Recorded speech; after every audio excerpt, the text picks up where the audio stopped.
Géopolitique, bonjour Pierre Aski. Bonjour Nicolas. Pierre, vous nous parlez ce matin de la Moldavie, voisine de l'Ukraine. Maya Sandu a assurément l'un des postes les plus difficiles au monde.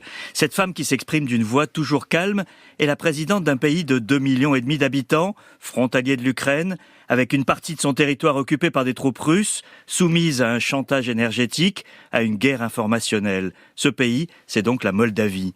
La présidente moldave était hier à Paris pour une réunion de soutien à son pays organisée par la France, l'Allemagne et la Roumanie, sa voisine et sœur linguistique. L'Europe fait ce qu'elle peut pour aider ce pays pauvre, candidat à l'adhésion à l'Union européenne et qui vit littéralement dans l'œil du cyclone.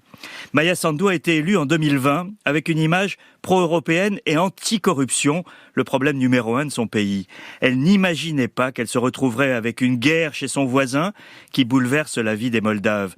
Lorsque la Russie bombarde les infrastructures ukrainiennes, l'électricité est coupée en Moldavie. L'accueil des réfugiés, les trafics, les menaces et les tentatives de déstabilisation sont son lot quotidien. La Moldavie, Pierre, est-elle directement menacée ? Maya Sandu en est convaincue, Nicolas. Poutine veut ouvrir autant de fronts qu'il le pourra, et l'un de ceux-là est en Moldavie.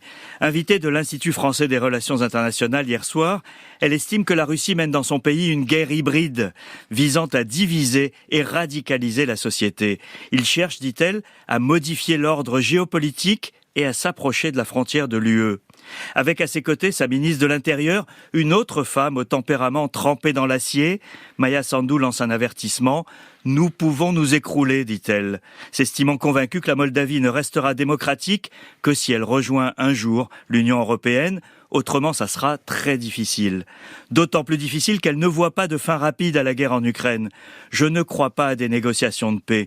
Poutine reviendra 6 mois plus tard. Il ne pense pas aujourd'hui qu'il a perdu, dit cette femme de 50 ans, née soviétique. Et l'Europe peut-elle réellement l'aider ? Les pays réunis à Paris ont annoncé hier un renforcement de leur aide à la Moldavie pour tenter de l'aider à passer l'hiver sans crise énergétique majeure. Il y a en fait la conscience aiguë que l'Europe ne peut pas se désintéresser de la vaste redistribution des cartes géopolitiques provoquée par l'invasion russe. On s'en rend compte aussi avec un autre visiteur en France cette semaine, le président de l'Ouzbékistan, Shavkat Mirziyoyev.